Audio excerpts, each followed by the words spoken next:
Pues a nuestra serie que estamos desarrollando sobre soteriología, la doctrina de la salvación. Estamos examinando, según la Biblia, qué es lo que Cristo hizo realmente en la cruz. ¿Qué fue lo que Él vino a hacer, según la palabra de Dios, según la doctrina de la salvación? Todos sabemos que Él vino a salvarnos, pero la pregunta es, ¿cómo? ¿Cómo lo hizo? ¿Qué fue lo que Él realizó? ¿Qué fue lo que Él logró? Y bueno, eso es lo que estamos examinando. Hoy vamos a ver la conferencia número 10 y es la muerte sustitutiva o vicaria. ¿Han oído la palabra vicaria? ¿Vicaria?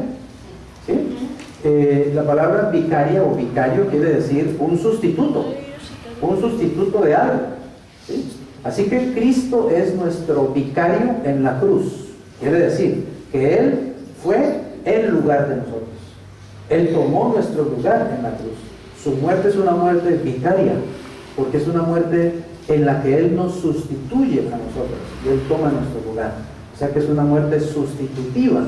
Y pensando o revisando el panorama de la salvación, encontramos entonces que la muerte sustitutiva o vicaria es lo que elimina ese bloque de la barrera universal, que es la muerte triple. Recuerde que el hombre al pecar murió espiritualmente, ¿cierto? Al morir espiritualmente entró también la muerte física, que vendría unos años después. Y también vino la muerte eterna, o sea, la posibilidad de que el ser humano, al morir, se vaya a un sitio donde va a estar eternamente sin Dios. Eso es la condenación eterna, eso es el infierno. Estar en un lugar donde Dios nunca va a aparecer, ya jamás. Donde nunca lo vas a poder ver, donde nunca lo vas a poder sentir, donde nunca vas a poder hablar con Él, donde sabes que Dios existe, porque todos los que están en el infierno ya saben que Dios existe, pero de nada les sirve saber que Dios existe, porque ya Dios jamás se les presentará. Nunca tendrán una nueva oportunidad de estar en la presencia de Dios y disfrutar de Dios. Eso es la condenación eterna, realmente es algo terrible. Así que la muerte, espiritual, el hecho de que el hombre quedó separado de Dios por el pecado, trajo la muerte física y trajo obviamente la condenación eterna. Es a través de la muerte vicaria, la muerte sustitutiva de Cristo, que ese aspecto de la barrera es quitado. Es a través de la muerte de Cristo que Él elimina precisamente las consecuencias, elimina la muerte y además las consecuencias de la muerte. Amén. Es a través de su propia muerte sustitutiva o vicaria. Así que vamos a ver entonces lo que es esta muerte sustitutiva. Noten que en el dibujo ya no hay ninguna barrera. Ya la barrera está completamente derrumbada, ¿cierto? Destruida. Antes había una barrera entre el hombre y Dios, la barrera universal, que impedía la comunión de Dios con el hombre y la comunión del hombre con Dios. Pero ya no hay barrera, porque Cristo precisamente derrumbó completamente esa barrera. Él la quitó del medio, esa es su obra. A eso fue que Él vino realmente, a remover esa barrera universal. Actualmente no hay una barrera que separe, óigame bien, a ningún hombre de Dios. Es decir, cualquier hombre sobre la tierra, no importa quién sea, se puede acercar a Dios si realmente lo quiere, ¿está claro? Si toma la decisión, si se arrepiente y cree en Cristo, puede acercarse inmediatamente a Dios, porque ya no existe la barrera. ¿Cuál es la barrera entonces que existe actualmente? Simplemente que el ser humano no quiera acercarse al Señor. Por eso Jesús dijo, todo aquel que rehúsa, es decir, que no quiere, que no le da la gana creer, todo aquel que rehúsa creer en el Hijo del Hombre, la ira de Dios permanece sobre él. Pero cualquiera que se arrepiente, cualquiera que toma la decisión de volverse a Dios, cualquiera que reconoce que es un pecador, que reconoce su necesidad de salvación, que reconoce su necesidad de Dios y va a Cristo y se entrega a Cristo, va a recibir precisamente la salvación. Y no tiene ningún impedimento en hacerlo porque ya no hay una barrera que esté interpuesta entre el hombre y Dios. Gracias a que Cristo murió en nuestro lugar, la muerte sustitutiva. Así que hemos visto tres aspectos de la obra de Cristo. La propiciación. ¿Qué es la propiciación? Que Cristo al morir en la cruz satisface el carácter santo de Dios que había sido ofendido por el pecado y satisface la justicia que Dios pide por el pecado. Cristo satisface, en la cruz, satisface tanto el carácter de Dios como la justicia de Dios. O sea, propicia y nos propicia a nosotros y propicia también a Dios. Y la redención. Les decíamos que redención es la liberación de la esclavitud mediante el pago de un precio. Cristo en la cruz pagó el precio, que sabemos que es su propia sangre, ¿cierto? Para rescatarnos, para libertarnos de la esclavitud. ¿La esclavitud a qué? La esclavitud al pecado, la esclavitud a la naturaleza pecaminosa que está en nosotros todavía, la esclavitud a Satanás, que era nuestro padre y el dueño y digamos el príncipe del mundo, el Dios de este siglo, la esclavitud a la ley y también digamos la liberación de la muerte. Es decir, Cristo pagó el precio para libertarnos de toda forma o tipo de esclavitud en la que pudiéramos estar. Por eso dice que Él nos libró de la potestad de las tinieblas y nos trasladó al reino de su amado Hijo. Eso lo hizo por la redención, por el precio que Él pagó con su sangre. Y ahora, por el hecho de que Él murió en el lugar nuestro, tomó nuestro lugar para morir, nos libra completamente de la muerte en sus tres manifestaciones: espiritual, física y eterna. Así que es maravillosa realmente la obra de Jesús. Bueno, quiero comenzar con un testimonio del pastor predicador ya muerto hace poco, Billy Graham, ¿cierto? Billy Graham cuenta, obviamente cuando él estaba vivo, eso lo dijo en la Universidad de Yale, en Estados Unidos. Él contó que en una ocasión él iba viajando de noche por una localidad de Estados Unidos, cerca de un pueblo de los Estados Unidos, y de pronto una patrulla de la policía lo alcanzó y lo hizo detenerse. Y él estacionó su auto y los policías le dijeron: señor, usted acaba de ser detectado por los aparatos electrónicos, acaba de ser detectado como que usted va rebasando el límite de velocidad en una autopista, así que usted es un infractor, venga hacia el pueblo para que pague la multa. Entonces los policías lo llevaron hacia el pueblo, y eran unos pueblos de Estados Unidos donde resulta que el juez de paz es también el barbero del pueblo, ¿sí? Tiene varias funciones. Resulta, dice Billy Graham, que el juez de paz era el barbero del pueblo, y en ese momento el barbero estaba afeitando a una persona, la estaba pues preparando, y él tuvo que esperarse que el barbero terminara de hacer su función para luego ser el juez de paz, ¿no? Entonces cuando terminó de afeitar a otra persona, el barbero dijo: bueno, cuénteme una cosa, ¿usted cómo se declara de lo que los policías están diciendo? Entonces Billy Graham dijo: no, me declaro culpable, yo realmente iba por encima del límite de velocidad, me declaro culpable. Entonces el barbero le dijo: bueno, así que entonces usted tiene que pagar la multa. Pero luego lo miró así como de arriba y dijo: oigan, ¿usted no es Billy Graham, el predicador ese famoso? Le dice Billy Graham: sí, pues con toda pena tengo que decirle que sí, que yo soy Billy Graham y pues acabo de cometer una infracción. Billy Graham dice que por dentro él pensó: bueno, seguro me va a perdonar la multa porque yo soy Billy Graham, el gran predicador del Evangelio, ¿cierto? Y el tipo le dijo: bueno, son $15 de multa de todas maneras, tiene que pagarla, ¿sí? Y Billy Graham dijo: bueno, pues echó la mano a la cartera, pero en ese momento el juez de paz le dijo: no, pero espere un momentito, yo voy a pagar esa multa por usted, ¿claro? Y dice que sacó un billete de $10 y otro de $5 y lo metió en el cajón, pues de donde seguramente tenía otras platas, ahí metió los $15 a nombre de Billy Graham. Entonces Billy Graham cuenta esa experiencia, ¿cierto?, como un testimonio de eso es lo que hizo Jesucristo. ¿Qué hizo Jesucristo? Se colocó en el lugar del infractor, ¿cierto? Como si él hubiera sido el infractor, el pecador, y él pagó la multa de cada uno de nosotros, pagó la deuda. Ahora, para ese juez de paz pagar $15 pues no era nada, pero para Jesucristo pagar por el pecado de todos los hombres fue realmente un sacrificio muy grande, ¿cierto? A mí me gusta a menudo pensar solamente, digamos, no que Jesús murió por todo el mundo, sino el hecho de que murió por mí. Eso fue lo que más me impactó realmente cuando yo entendí eso. Yo había escuchado desde niño que Jesús murió por todo el mundo, que Jesús murió por salvarnos, pero eso me entraba y me salía. Pero el día que el Espíritu Santo me hizo consciente de que Jesús murió por mí, caí de rodillas llorando y dándole gracias. Hasta el día de hoy me quedo orando, diciéndole: Señor, tú, el Hijo de Dios, morir por mí. Es que eso es demasiado grande. Muchas gracias. ¿Cómo te lo agradezco, Señor? ¿Qué hago para agradecerte? ¿Qué tengo que hacer para agradecerte?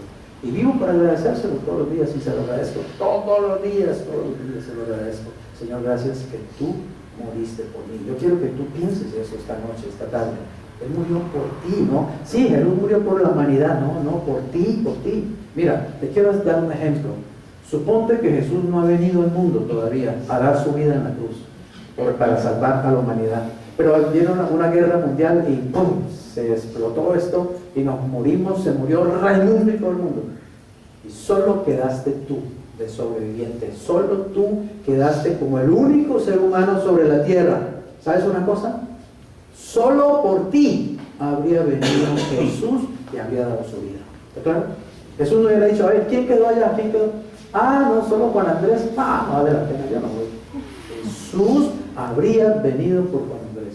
Solo por Juan Andrés a su vida. Amén. Y habría venido por ti. Y yo quiero que tú pienses eso esta tarde. Que tú te des cuenta que es un asunto personal. Que realmente el Hijo de Dios murió por ti y para ti. Tomó tu lugar en la cruz. Es una muerte sustitutiva, es una muerte vicaria. ¿Cómo no amarlo? ¿Cómo no agradecérselo? ¿Cómo no querer conocerlo más? ¿Cómo no obedecerlo? ¿Cómo no confiar en Él? ¿Cómo no hablarle a otras personas acerca de Él? ¿Cómo es posible que nos quedemos ahí como anestesiados? El Espíritu Santo tiene que despertarnos a la luz, a la verdad de Dios. El amor de Dios tiene que realmente transformar nuestras vidas y renovarnos. Así que todos sabemos que hay una sentencia inevitable contra el pecado, ¿cierto? Como hizo este juez, ¿no? Fíjense que él le dijo, usted tiene que pagar la multa, es decir, usted es culpable de la multa, pero el asunto es que la pagó él mismo. Pero ¿y cuál es la multa que pasó? La multa fue pagada, ¿está claro? Ahora, Dios no dijo, bueno, los seres humanos pecaron, pero tranquilos, los perdono y ya, no. Los perdono no, Jesucristo tuvo que venir a pagar realmente. O sea que el asunto no es gratis. Lo que pasa es que a nosotros no nos costó, pero le costó a Jesucristo realmente. Y le costó todo. Le costó su propia vida, le costó su propia sangre. La sentencia contra el pecado ha sido siempre ¿qué? La muerte. La muerte o separación espiritual de Dios trae consecuencias temporales, o sea, en este mundo, en esta vida, y consecuencias eternas, porque como le digo, si una persona se muere físicamente hablando, se va al otro mundo sin Cristo, va a estar eternamente sin Cristo, por la eternidad. Es una consecuencia eterna realmente. Génesis 2:15 al 17 dice lo siguiente: tomó pues Jehová Dios al hombre y lo puso en el huerto de Edén para que lo labrara y lo guardase. Y mandó Jehová Dios al hombre diciendo: de todo árbol del huerto podrás comer, mas del árbol de la ciencia del bien y del mal no comerás, porque el día que de él comieres, ciertamente morirás. Todos sabemos, conocemos muy bien esta escritura, ¿cierto? Y todos sabemos que allí comenzó el problema de los seres humanos, porque nuestros primeros padres no obedecieron esa orden. Noten que dice que fue Dios el que lo tomó al ser humano, y fue Dios el que lo puso en ese huerto. Eso es autoridad, eso es soberanía. Y además dice que Dios le mandó. O sea, Dios no le estaba pidiendo el favor, mira, Adancito, si a ti te parece bien, si te provoca, ahora no te vayas a ofender por lo que te voy a decir. No, le dio una orden, no comas eso y punto, porque te mueres. Y el hombre desobedeció una orden directa del Dios del universo, del juez de todos los hombres y del juez de todo el universo. Una orden directa.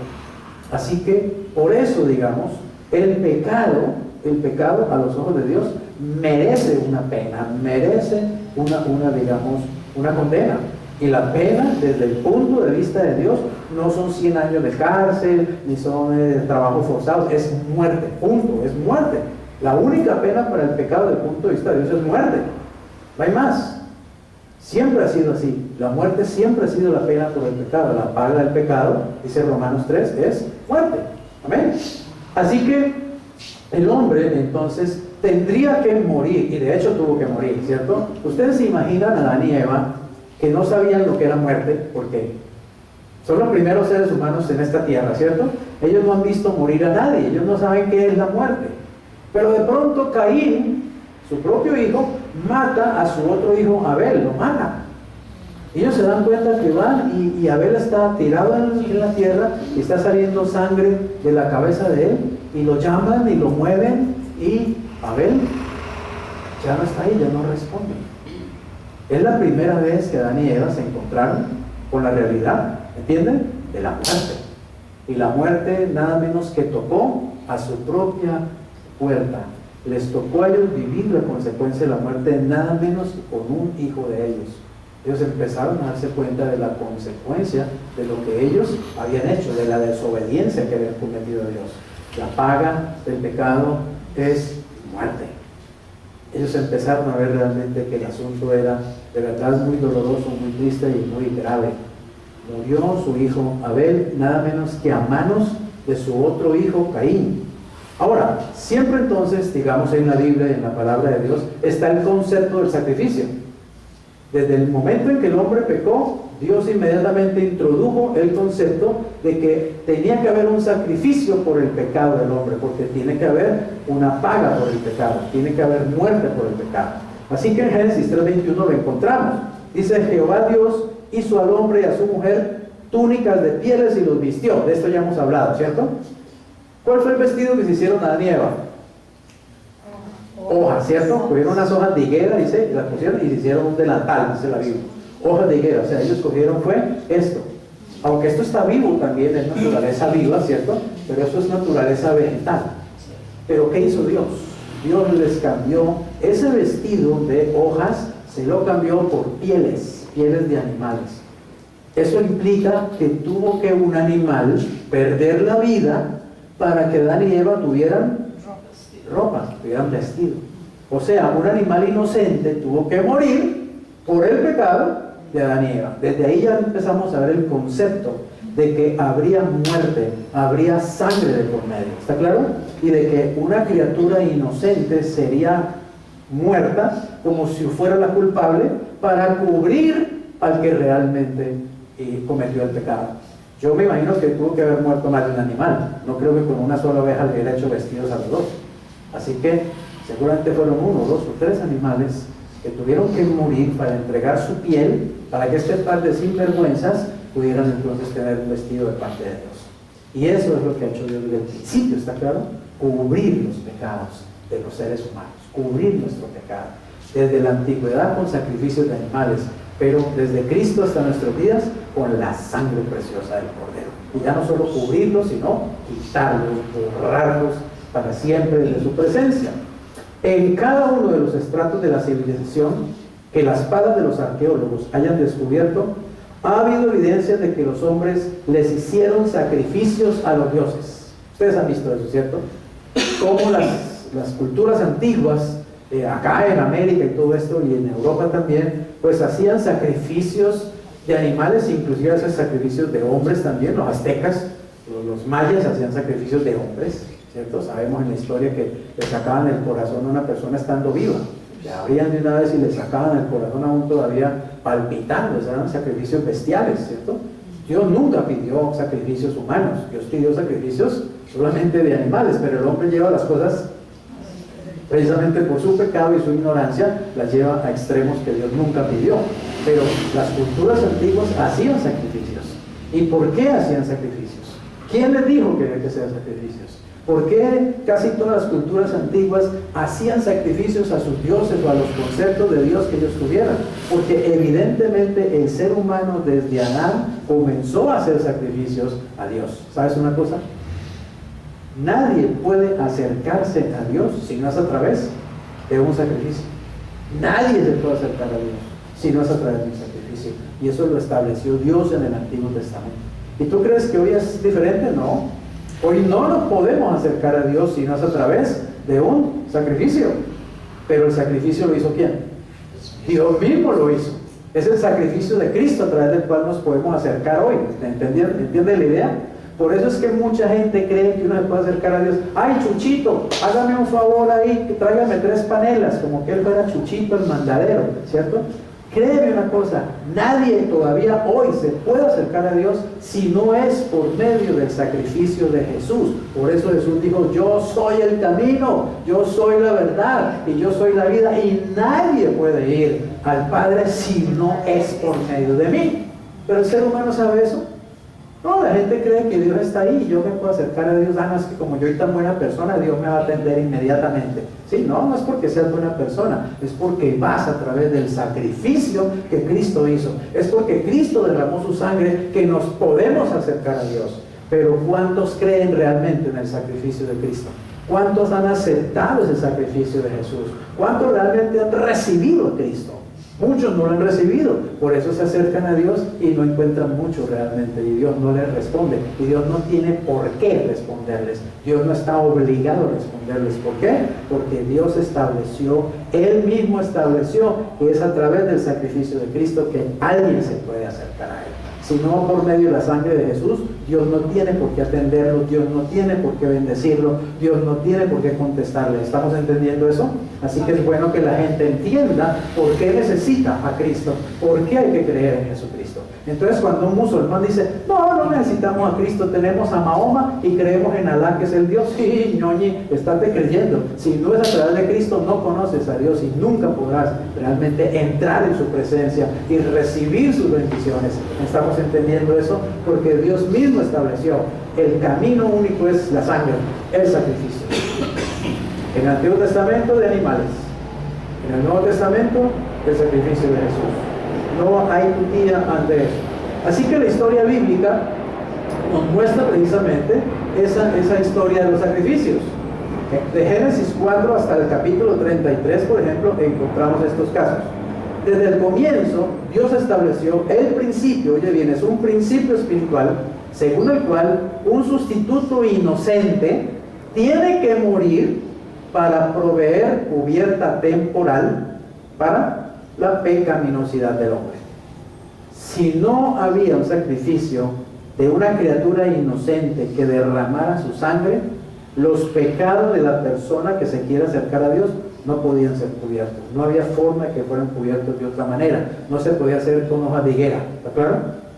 Por eso encontramos, por ejemplo, a Abel. Abel trajo también, dice, de los primogénitos de sus ovejas, de lo más gordo de ellas, y miró Jehová con agrado a Abel y a su ofrenda. Yo me acuerdo cuando estaba pequeño, ¿cierto? Y me enseñaban el catecismo, me enseñaban la historia sagrada. ¿Se acuerdan que me enseñaban la historia sagrada en la primaria?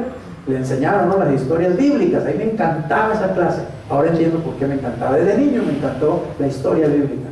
Y cuando nos hablaban de las historias bíblicas, y yo me acuerdo que yo sentía un malestar cuando yo oía que Abel trajo delante del Señor un corderito, ¿cierto? Lo sacrificó y se lo presentó al Señor. Y Caín agarró lo mejor que encontró de las frutas, trajo seguramente una papaya hermosísima, una piña hermosísima, trajo unas fresas hermosas y se las presentó también a Dios. Y resulta que Dios dijo, me gusta lo que me trae Adán y no me gusta lo que me trajo Caín. Y a mí me molestaba eso, me acuerdo, yo decía, jefe, ¿y por qué? ¿Cierto? ¿Por qué Dios aceptó lo que le trajo a Abel y no aceptó lo que le trajo a Caín? Si Caín también dice la Biblia que le trajo de lo mejor, de los frutos de la tierra. ¿Por qué no lo aceptó? Y yo decía un poquito, este Dios es un poco así como que, ¿cierto? Como que no es justo. Como que Dios ahí como que falló. Dios ahí como que prefirió realmente a uno y rechazó al otro. ¿Por qué? Pues con razón la rabia de Caín, ¿cierto? Porque vio que Dios aceptó a Abel y no lo aceptó a él, no aceptó su sacrificio. Entonces Caín se llenó de ira contra Abel y lo mató, por envidia, por odio, por enojo. Entonces yo en mis pensamientos decía, no, pues la culpa la tuvo Dios. Fue usted la culpa suya de Dios, porque usted fue el que rechazó a Caín y aceptó a Abel. ¿Por qué no aceptó el sacrificio de ambos? Años después lo entendí, ¿cierto? Cuando comprendí la Biblia. Es que Dios no pidió que le sacrifiquen papayas, ni le sacrifiquen peras, sino que le sacrificaran ¿qué? Tenía que ser un animal, digo, ¿está claro? Porque tenía que haber sangre de por medio. Una papaya no tiene sangre, un coco no tiene sangre, una piña no tiene sangre. Tenía que haber sangre, ¿está claro? Entonces, ¿qué es lo que vemos allí? Que Caín sabía muy bien qué era lo que había que hacer. ¿Usted cree que Caín no sabía que era un animal lo que había que sacrificar? Ah, no, pero es que Caín es que yo hago las cosas a mi manera, es que yo creo en Dios a mi manera, ¿está claro? Entonces a mí me da la gana presentarle papayas y él me tiene que aceptar papayas. Pero yo le digo, pues no le acepto papayas, Señor, porque yo dije que es un cordero y es la sangre la que tiene que estar en medio, ¿está claro? Por eso él aceptó el sacrificio de Abel y rechazó el sacrificio de Caín. No fue porque Dios le tuviera piedra a Caín y quisiera más a Abel, simplemente es porque Caín no hizo lo que tenía que hacer. ¿Usted cree que a Adán y Eva no les habían enseñado? ¿Que ya Dios les había mostrado que tenía que haber un sacrificio de animales? Claro que sí. Caín es el prototipo del rebelde. Caín es el prototipo del que se quiere acercar a Dios, pero como le da la gana a él, no como Dios ha dicho. Y uno no se puede acercar a Dios como uno le dé la gana, o creyendo que es que no, es que como a mí mi abuela me dijo que si uno pues reza de esta manera, o si uno hace esto, uno se puede acercar a Dios. No, no es como le digo a su abuela, es como dice la Biblia, sencillamente, es como dice la Biblia. Y la Biblia dice que no hay un camino distinto sino Jesucristo, punto. Y que no hay mediador entre Dios y el hombre aparte de Jesucristo, punto. Y que no hay otro nombre en que podamos ser salvos sino en el nombre de Jesús. Así que el que no cree en Él, no lo recibe, no lo acepta, pues va a tener serios problemas realmente para acercarse a Dios y ver la bendición de Dios. Si tenemos problemas para ver la bendición de Dios a veces nosotros, los que somos ya hijos de Dios, imagínense los que no lo son. Así que también encontramos a Noé. Edificó Noé un altar a Jehová, dice, y tomó de todo animal limpio y de toda ave limpia y ofreció holocausto en el altar. También lo hizo Abraham. Apareció Jehová a Abraham. Noten que allí está sin H, Abraham, cuando todavía era Abraham, que quiere decir Padre enaltecido. Pero Dios le cambió el nombre metiéndole una H intermedia a Abraham, que quiere decir Padre de naciones. Así que todavía era Abraham, Padre enaltecido, y él ofreció también sacrificio. Dice, apareció Jehová a Abraham y le dijo, a tu descendencia daré esta tierra, y edificó allí un altar a Jehová, quien le había aparecido. También lo hizo Isaac, y edificó allí un altar, e invocó el nombre de Jehová, y plantó allí su tienda, y abrieron allí los siervos de Isaac un pozo. También lo hizo Jacob. Después Jacob llegó sano y salvo a la ciudad de Siquem, y erigió allí un altar, y lo llamó el Elohe Israel, el Elohe Israel. Bueno, noten que fue una práctica, ¿cierto?, de los antiguos, un sacrificio para poder acercarse a Dios. ¿Usted se imagina en esa época? Yo quería hablar con Dios. Yo necesitaba un favor de parte de Dios. Yo necesitaba que Dios me escuchara. Tenía que buscarme un corderito, o una paloma, o un animal vivo, un ave podría ser, y tenía que ir y sacrificarlo y derramar la sangre, y solo después de eso yo sabía que Dios me podía escuchar. ¿Te gustaría vivir en esa época? ¿Se imagina la cantidad de animales que había que estar matando? ¿Y se imagina el negocio que sería vender ovejas? O yo pondría un negocio, con Andrés pondríamos un negocio de vender palomas, ¿o no? ¿Sí o no? Un negocio de vender ovejas, eso sería un negociazo, porque todo el mundo necesitaba esos animales para sacrificio, evidentemente, ¿cierto? Así que, qué maravilloso saber que hoy no necesitamos hacer eso, no tenemos que hacer eso, porque ya hay un sacrificio perfecto, porque ya hay una sangre perfecta, no de machos cabríos, ni de becerros, ni de ningún tipo de animal, sino la sangre del Hijo de Dios.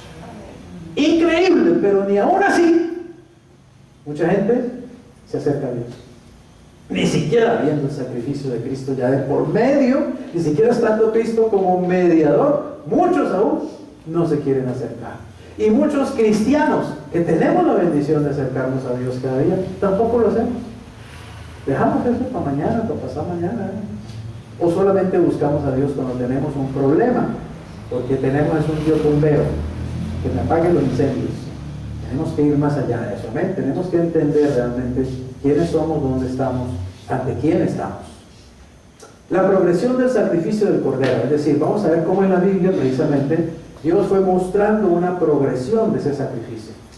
Dios desarrolló a lo largo de la historia el concepto de la muerte sustitutiva de un cordero por un hombre, hasta llegar a la meta final de un cordero por todo el mundo. Primero comenzó, digamos, el sacrificio de un cordero por un hombre. En Hebreos 11:4 encontramos que dice acerca de Abel: por la fe Abel ofreció a Dios más, oigan esto, excelente sacrificio que Caín. ¿Se dan cuenta por qué Dios aceptó a Abel y no a Caín? Porque el sacrificio de Abel fue excelente. ¿Por qué fue excelente? Porque había sangre por medio. Por lo cual alcanzó testimonio de ¿qué?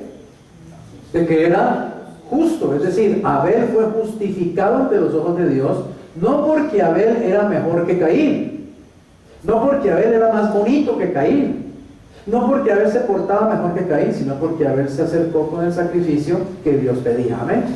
Abel le creyó a Dios, le obedeció a Dios, hizo el sacrificio que había que hacer y Dios lo declaró justo, dando testimonio de sus ofrendas y muerto aún habla por ellas. O sea, todavía tenemos el ejemplo de Abel hasta el día de hoy, porque Abel hizo lo correcto a través del sacrificio correcto. Pero también luego veremos que ya no era solo un cordero por un hombre, sino que Dios también estableció un cordero por una familia. En Éxodo 12, versículo 3 y versículo 13 leemos así: hablad a toda la congregación de Israel diciendo, en el día de este mes, tómese cada uno un cordero según las familias de los padres, y oiga esto, un cordero por familia, y la sangre os será señal en las casas donde vosotros estéis. Y veré la sangre y pasaré de vosotros, y no habrá en vosotros plaga de mortandad cuando hiera la tierra de Egipto. Esto está hablando de cuando Dios, allá en el Éxodo, cuando todavía Israel está, digamos, esclavo en Egipto, Dios establece la Pascua. ¿Y qué es la Pascua? Que Dios le dijo a las familias hebreas: tomen un corderito, ¿cierto? Sáquenlo de la manada, y el corderito tenían que sacarlo 14 días antes. Entonces, 14 días antes lo sacaban y lo tenían dentro de la casa, el corderito. Es decir, que en esos 14 días el corderito se volvió una mascota. ¿Entienden la idea? No era ya un corderito cualquiera que estaba ya en la manada, sino que era un corderito especial, que ahora dormía dentro de la casa. Y seguramente que los niños se encariñaban mucho con él y las personas se encariñaban más con ese corderito. Pero ese corderito había que luego, ¿qué? Matarlo, había que degollarlo. O sea que era como de matar tu propia mascota, ¿no? Pero eso es mostrando a Dios ¿qué? Que el que murió en la cruz, ¿qué era? Cualquier mascotita por ahí, era nada menos que su propio hijo amado, mi hijo amado, mi hijo en quien tengo mi complacencia. ¿Está claro? Para que entendiéramos el dolor por el que Dios tuvo que pasar al entregar a su propio hijo en sacrificio en la cruz. A ellos les costaba también matar a ese corderito, pero había que hacerlo, y había que degollarlo, había que derramar la sangre, y era por una familia. La muerte de ese corderito sería para la familia, y sería un símbolo, ¿cierto?, de aquel cordero hermoso, el Hijo de Dios Jesucristo, que vendría para salvarnos. Ahora, la sangre había que ponerla en esa ocasión, había que untarla en el dintel de la puerta. ¿Por qué? Porque esa noche Dios había enviado al ángel de la muerte, y el ángel de la muerte entraba a la casa de cada egipcio y mataba al primogénito de esa familia. Y si entraba a la casa de un hebreo y no estaba la sangre en el dintel, también moría el primogénito del hebreo. Pero todos ellos pusieron la sangre en el dintel. Pero la Biblia dice que Jehová vería la sangre y pasaría de largo. ¿Sabes una cosa? En el dintel de nuestra vida, en el dintel de nuestro corazón, ahora hay una sangre, la sangre de Cristo. Y por eso Dios pasa por enfrente y no nos destruye, no nos condena, no nos enferma, no nos destruye económicamente, ni nos va a mandar al infierno. ¿Eh? Porque la sangre de Cristo está en nuestras vidas, está cubriéndonos. Es por la sangre de Jesús que yo me puedo acercar a Dios y amarle. Y hasta a veces, hasta con un tonito así medio groserito y toda la cosa. Y es por eso que no me achicharra. Porque si no fuera por la sangre de Cristo ya me había aplastado hace tiempo. ¿Está claro? Es por la sangre de Jesús que yo puedo acercarme a Dios y puedo tener intimidad con Dios y puedo buscar de Dios lo que necesito. Es por la sangre de Cristo. Yo estoy consciente que no es por mí, no es por nada que yo hago, ni por ningún mérito que yo he hecho, ni por ninguna buena calificación que yo he sacado. Es por Cristo. Si no fuera por Cristo, créanme que Dios no estaría para nadie estaría bien, porque es solamente por esa sangre maravillosa, por esa muerte sustitutiva. Levítico, vamos terminando. En Levítico 16, 33 al 34, ahora vemos el concepto de un cordero, ya no por un hombre o por una familia, sino mucho más amplio, por toda una nación. En el día de expiación, que ya también lo vimos cuando vimos la propiciación, dice: hará la expiación por el santuario santo, se refiere al sumo sacerdote, y el tabernáculo de reunión. También hará expiación por el altar, por los sacerdotes, ¿y por quién? Por todo el pueblo de la congregación, o sea, por todo Israel. Y esto tendréis como estatuto perpetuo para hacer expiación una vez al año por todos los pecados de Israel. Y Moisés lo hizo como Jehová le mandó. Aquí ya era la muerte de un animal para los pecados de toda una nación. La sangre de ese solo cordero podía cubrir, imagínate, los pecados de más de 1 millón de personas allá en el desierto. Un cordero por una nación. Pero llegaría el momento en que sería un cordero por todo el mundo, por el mundo entero, por cada ser humano que ha pisado esa tierra. Y todos sabemos quién es ese Cordero, ¿cierto? Un Cordero por todo el mundo. El siguiente día vio Juan a Jesús que venía a él y dijo que aquí el Cordero de Dios que quita el pecado del mundo. Ahora, nota una cosa. ¿Quién estableció los sacrificios de animales? ¿Quién se inventó eso? ¿El hombre o Dios? Dios. El hombre lo que ha hecho es distorsionar esos sacrificios, ¿está claro? Y por eso digo, termina hasta matando a otros hombres, ya eso es distorsión. Pero fue Dios el que estableció el sacrificio, y fue Dios el que estableció que a él nadie se le puede acercar si no hay sangre de por medio, ¿está claro? Es Dios el que hizo eso. ¿Quién fue el que envió a Cristo al mundo a morir? ¿Fue el hombre o fue Dios? Fue Dios. Nota entonces que todo lo hace ¿quién? ¿Lo hace Dios? Entonces, ¿por qué tú todavía crees que eres tú el que hace las cosas y que tú tienes que hacer las cosas y que si tú no las haces, nadie las hace? ¿No decimos eso? Es que si yo no hago algo, nadie hace nada. No, el que hace todo es Dios, hombre. Es Dios, confía en Él, aprende a confiar en Él, aprende a buscarlo, aprende a descansar en Él, aprende a creer que Él lo hace, Él realmente lo hace. Ya no hizo todo por ti, ya hizo lo más grande, ¿está claro? Dio a su propio Hijo por ti para salvarte. ¿Qué otra cosa no podrá hacer el que no escatimó ni a su propio Hijo, ¿cierto? Sino que lo entregó por todos nosotros? ¿Cómo no nos dará juntamente con Él todas las cosas, todo lo demás? Pero busca primero el reino de Dios y su justicia, y todas esas otras cosas te vendrán por añadidura. Pero tienes que creerlo, meterte con Dios en serio y creerle, y apropiarte de toda la bendición que tienes en Jesús. Ya hizo lo más difícil, morir en una cruz y pagar por nosotros y salvarnos. Ya lo más difícil está hecho realmente, lo imposible inclusive, porque jamás nosotros nos hubiéramos podido salvar. Nunca le hubiéramos ofrecido a Dios un sacrificio suficientemente, digamos, aceptable a Él, ¿está claro? Ni porque le hubiéramos matado 500,000 corderos, 50,000 bueyes, 300,000 ovejas, 1,000,000 de palomas. Nunca toda esa sangre realmente hubiera sido útil para salvarnos. Y aún le hubiéramos dicho, Señor, finalmente le entrego mi propia sangre, a toda se la doy, y nos cortáramos así las venas delante de Dios y la pusiéramos ahí en un tazón y le diéramos, Señor, le ofrezco mi sangre. Si el Señor diría, tu sangre es picha, no me sirve para nada. Sangre pecadora, sangre contaminada. La única sangre ya ofrecida por todos nosotros es sangre pura, sin mancha, sin pecado, la sangre del Hijo de Dios.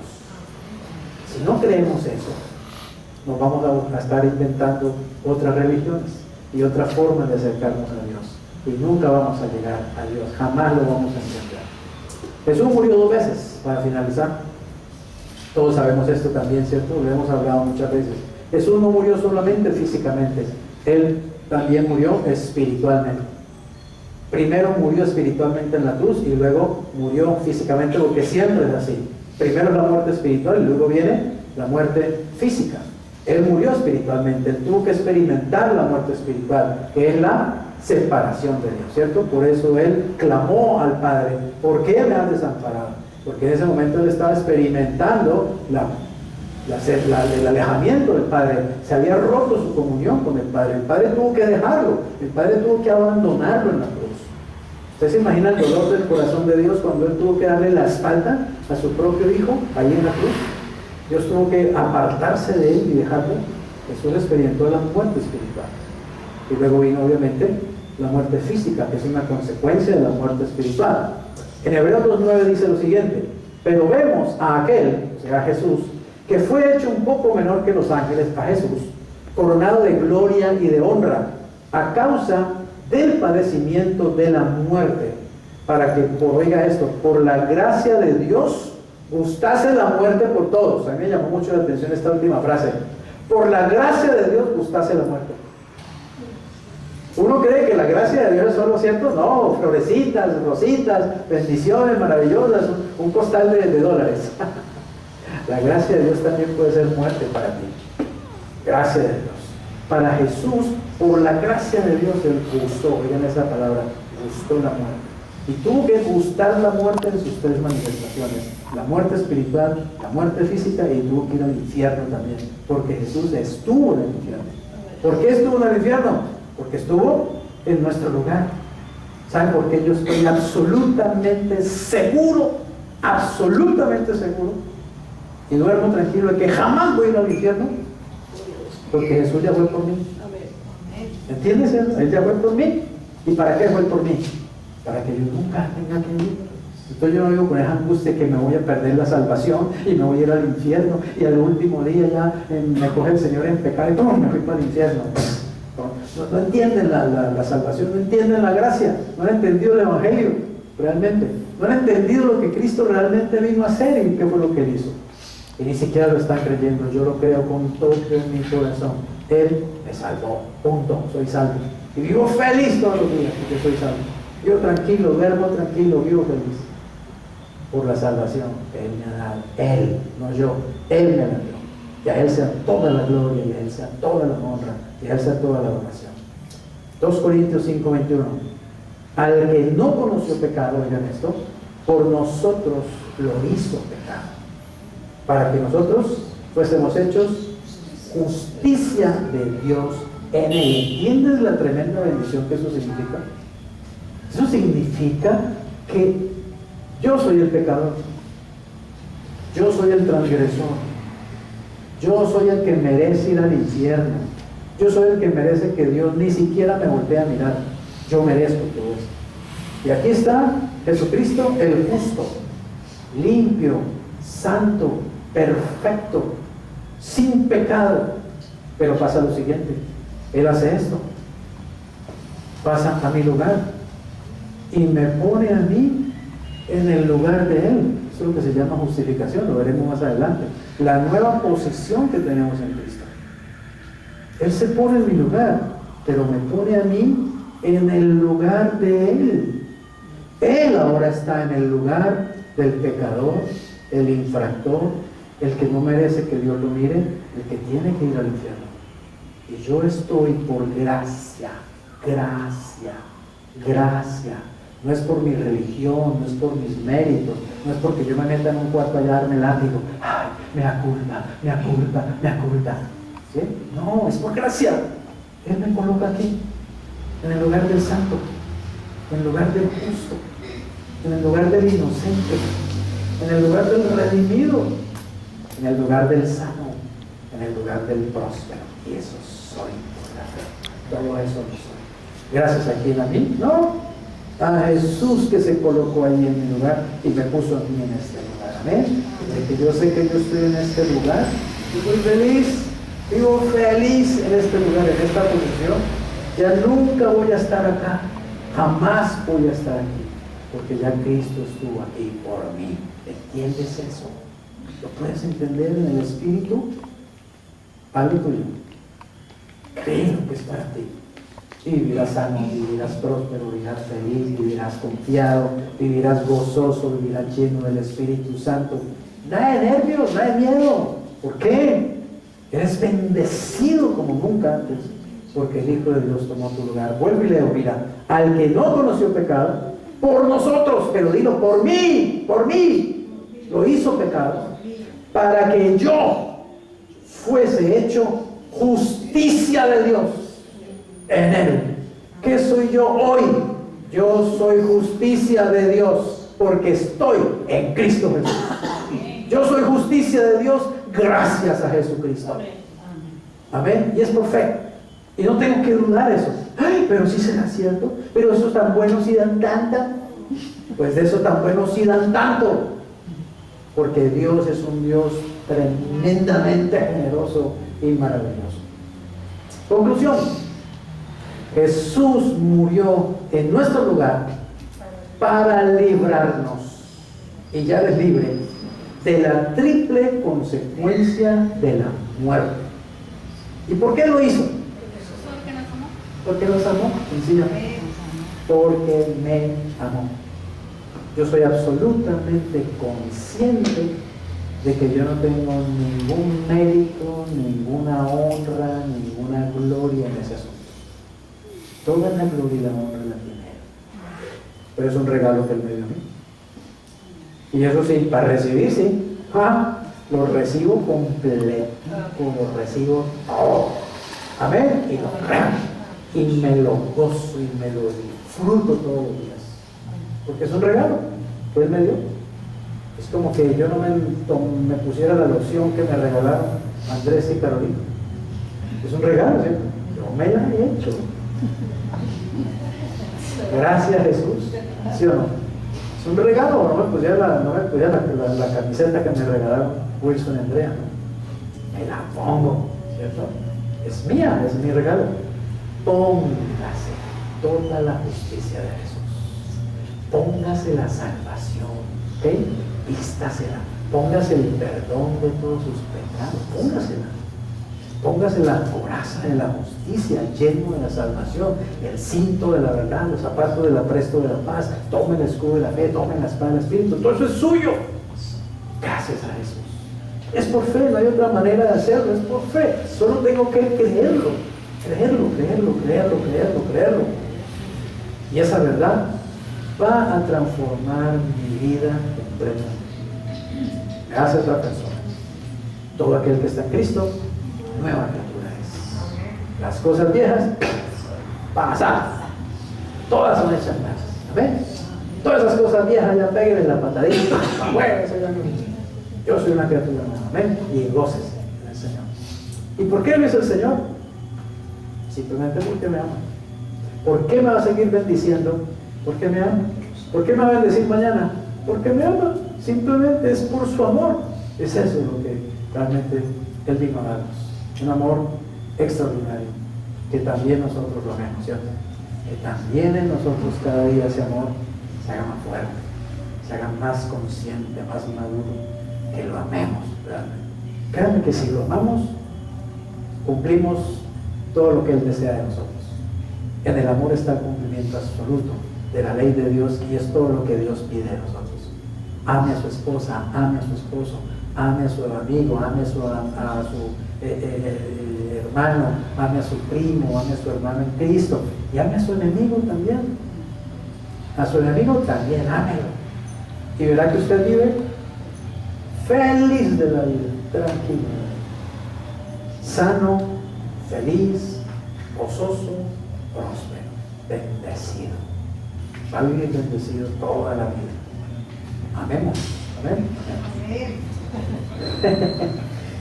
Esta es la bendecida del WhatsApp y del Facebook. Muy bien, démosle gracias al Señor. Padre, gracias te damos por tu amor y tu misericordia. Señor, ese amor tan especial que hizo que tú te desprendieras de tu amado Jesucristo y lo entregaras por nosotros, Señor, no siendo nosotros dignos, no mereciendo a nosotros semejante amor y semejante salvación. Pero Padre, te damos gracias porque entendemos que tú así quisiste hacerlo, y por eso te lo agradecemos, Señor. Y Padre, recibimos en el nombre de Jesús la muerte vicaria de Cristo. Recibimos el hecho de que Jesús tomó nuestro lugar, el lugar del pecador, el lugar del condenado, el lugar del enemigo de Dios, para que nosotros ahora, Señor, podamos estar y podamos vivir en una nueva posición, en una nueva realidad. Somos criaturas nuevas en Cristo Jesús. Vivimos en una posición muy distinta a la que estábamos antes, Señor. Gracias, Jesucristo, por habernos dado semejante regalo. Gracias, Jesús, por haber ido a la cruz a morir en mi lugar. No tengo cómo agradecerte y cómo pagarte eso. Jamás te lo voy a poder pagar. Pero, Señor, voy a vivir para agradecértelo todos los días de mi vida. Gracias por haberme salvado. Gracias por haber derramado tu sangre. Gracias por haber ofrecido, Señor Jesucristo, semejante sacrificio a mi favor. Gracias por haber pagado mi deuda, Señor. Gracias por haber asumido mi maldad, mi enfermedad, mi iniquidad, mi pecado, y haber ido a la cruz para sufrir ese tormento y aún la muerte espiritual. Gracias, Jesús, aún por el hecho de haber ido al infierno en mi lugar. Te amo por esto, Señor Jesús. Te adoro, te bendigo, te exalto, y quiero vivir para agradecértelo todos los días de mi vida, Señor. Gracias por ser tan bueno, gracias por ser tan misericordioso, gracias por ser justo, por ser fiel, Señor, por ser santo, por ser perfecto, por ser bueno. Gracias. Señor, todos los que estamos aquí, te lo agradecemos de corazón, el haber muerto en nuestro lugar. En Cristo oramos. Amén. Y amén. Amén. Bendiciones.